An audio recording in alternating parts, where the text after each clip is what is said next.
MC ويب راديو عيون على القضايا الأساسية.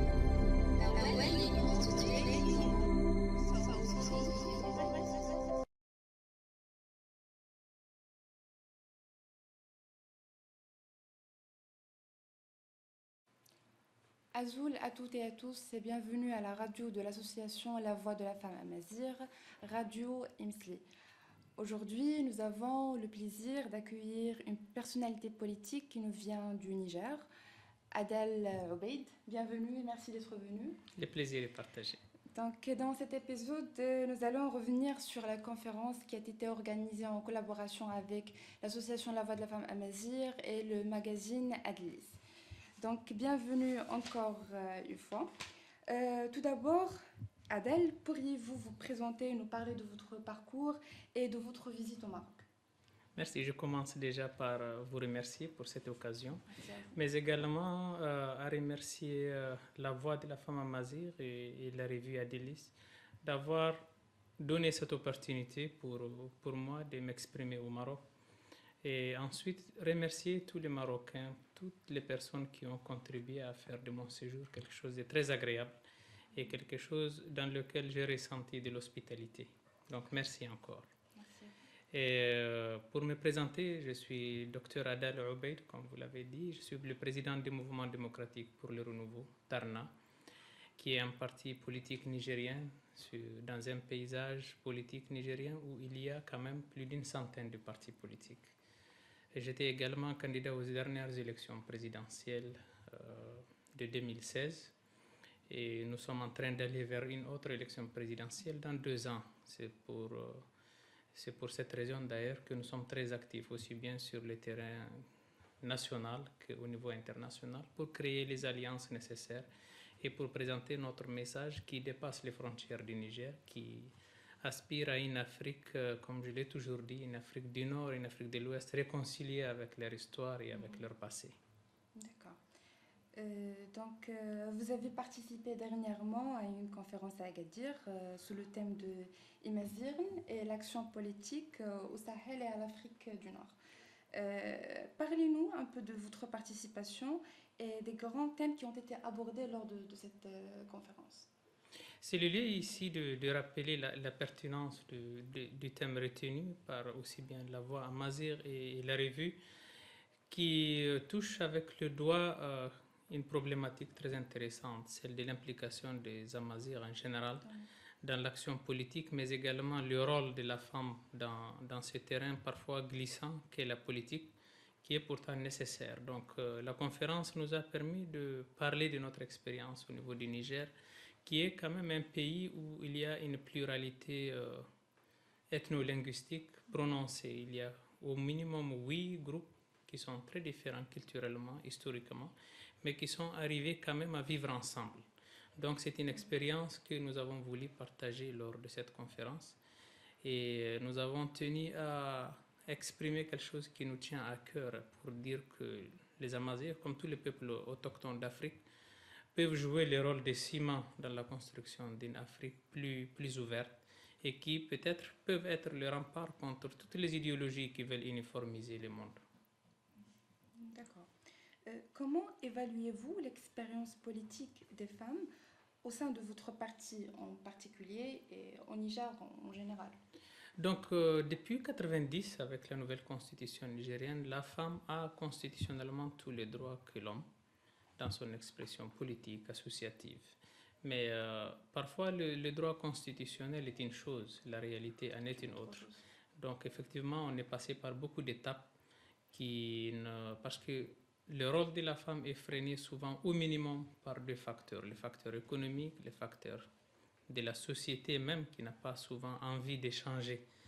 Et je le disais tout à l'heure, la diversité culturelle et ethnologique du Niger fait que la condition de la femme n'est pas la même en fonction des sociétés d'origine. Mais nous avons quand même fait de grandes avancées, puisque pour parler de Tarna, qui est un parti dans lequel la composante jeune et la composante femme est très prononcée, Elles ont d'ailleurs été le fer de lance de notre campagne électorale de 2016. N'eût été des facteurs assez propres au Niger qui sont la corruption, mais également une certaine même mise des forces qui dépasse le Niger. Je pense que le score qui aurait été mis à l'actif de la femme serait supérieur. Donc, encore une fois, la femme, nous avons dans nos statuts bien expliqué qu'elle doit jouer un rôle important. Elle est probablement la clé même du travail politique que nous voulons mener. Et c'est ici le lieu de rappeler que dans notre couleur, au niveau du parti, il y a un symbole qui représente un bijou porté par les femmes.